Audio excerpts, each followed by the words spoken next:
शख्सियात उनकी वफात भी हुई है, जिनमें उम्मुल मोमिनीन अम्मा जी खदीजा कुबरा रज़ी अल्लाह तआला अन्हा है, अम्मा जी फातिमा ज़हरा रज़ी अल्लाह तआला अन्हा है, अम्मा जी आयशा सिद्दीक़ा रज़ी अल्लाह तआला अन्हा है, सैयदना इमाम हसन रज़ी अल्लाह तआला अन्हु इस रमज़ान करीम में आपकी शहादत हुई। हज़रत अबू तालिब की वफ़ात इसी रमज़ान करीम में हुई और इसी रमज़ान करीम में ग़ज़वा बदर हुआ और इसी रमज़ान करीम में फ़तह मक्का हुआ। ये तमाम जितने भी अमवात हैं, ये जितने आला मार्के हैं, ये रमज़ान करीम के। आप हमें तो ये देखें सारी सहूलियात मुयस्सर है। 17 रमज़ान था जब ग़ज़वा बदर लड़ी और कहाँ से सफ़र शुरू किया और कहाँ तक पहुँचे।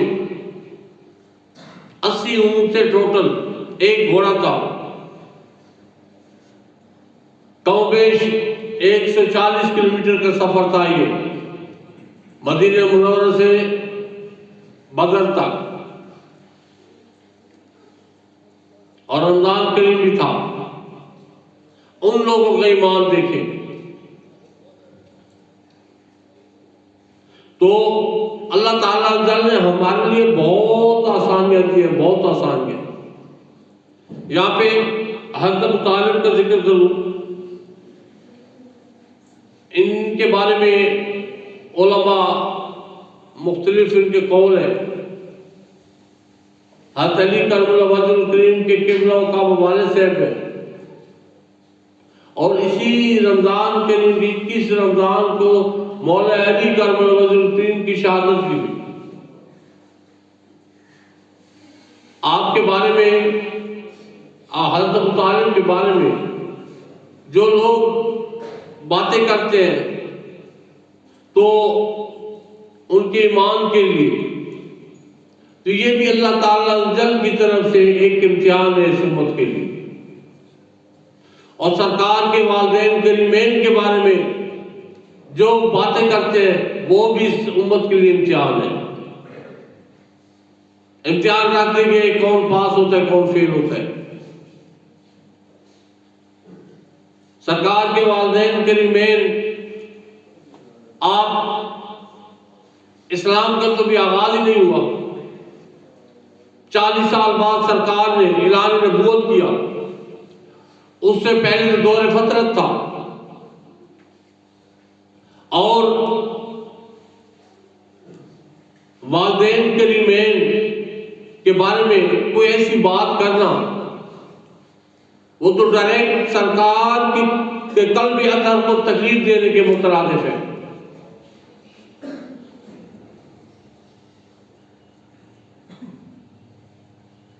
कुछ अर्सा पहले मदीना मुनव्वरा के कुछ ऐसे लोग थे जो हिंदुस्तान और बांग्लादेश और पाकिस्तान के सफारतकार थे। ये अम्मा जी आमना राज़ी अल्लाह ताला अन्हा के मज़ार मुबारक पे गए तो वहाँ पे उन्होंने जो थे अरबी में पकड़ लिया, केस चला। जब अदालत में पेश किया तो उन्होंने अजीब व गरीब बातें की। खैर यहाँ पे आके बड़े सगीर पाक व हिंद में बड़ा फिर शोर उठा। हिंद के मौलाना साहब थे, फिर उन्होंने बड़ी तहकीक की, इस पे वो किए, गुफ्तगू किए और उन्होंने हवाला दिया है इस्माइल हक्की रहमतुल्लाह ताला अलैह का। जब यूनुस अलैहिस्सलाम को मछली ने पेट में रखा और 40 दिन के बाद जब उगल दिया अल्लाह अज़्ज़ा के हुक्म से, फिर अल्लाह ताला ने उस मछली से पूछा कि आप तुम्हें क्या इनाम दूं कि तूने मेरे नबी को 40 दिन अपने पेट में रखा। और जालिमों, एक मछली को तो 40 दिन जिसने अल्लाह अज़्ज़ा के नबी को अपने पेट में रखा, अल्लाह अज़्ज़ा इनाम दे रहा है। और 9 माह जिनके कल पेट मुबारक में सरदारुल अंबिया ने परवरिश पाई और उनके बारे में तुम्हारा अजीब और गरीब ख्याल है। उस मछली को तो हुक्म हो रहा है तुझे क्या इनाम दूं, तो मछली ने कहा कि मुझे हौज़ कौसर में आप भेज दें। उस मछली को इनाम दिया जा रहा है। और सरदारुल अंबिया की वालदा के बारे में तुम्हारे ये ख्याल है, तो ये इम्तिहान है, ये भी इम्तिहान है।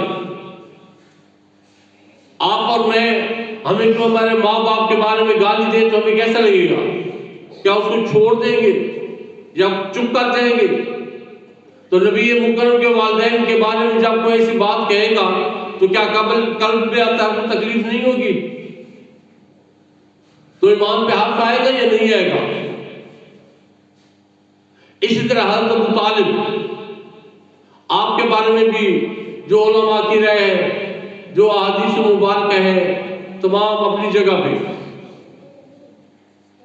हज़रत अब्बास रज़ियल्लाहु ताला अन्हु, जब आपका आखिरी वक्त था अबू तालिब का, तो हज़रत अब्बास बार बार आ रहे थे आपके पास और मेरे आका पाक सल्लल्लाहु अलैहि वसल्लम फरमा रहे थे, चाचा एक दफा कलमा पढ़े, ला इलाहा इल्लल्लाह मुहम्मद रसूलुल्लाह पढ़ने काल मैदान हशर में मैं मोहम्मद गवाही दूंगा।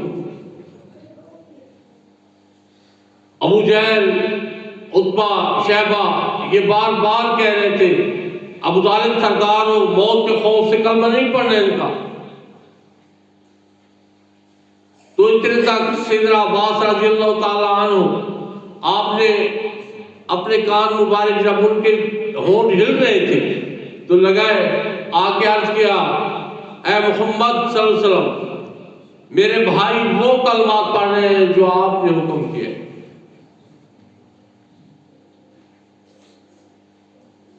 तो इसी को पीछे लेके जाए, अबू सुफियान जब एक वफद लेके कैसर रूम के पास गया कि हमारे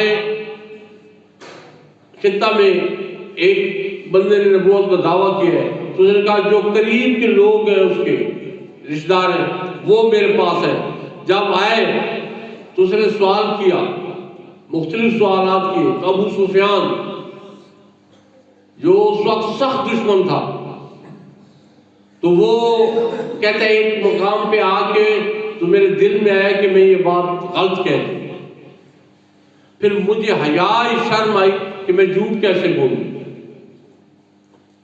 अब क्या है कुफार का सरदार,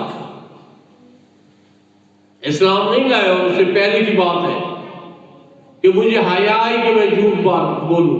तो क्या अब्बास जो बनी हाशिम के सरदार थे, क्या वो झूठ बोल रहे थे? हदीस मुबारक है, तो क्या उन्होंने झूठ बोला था? तो इसलिए यहाँ पे खामोशी बेहतर है। और अगर आप इस तरह कहेंगे सैयदना अली मुर्तज़ा करमुल करीम के माजिद के बारे में, तो फिर उनको भी उसी तरह तकलीफ होगी। उनकी भी वफात इसी रमजान करीम में हुई थी।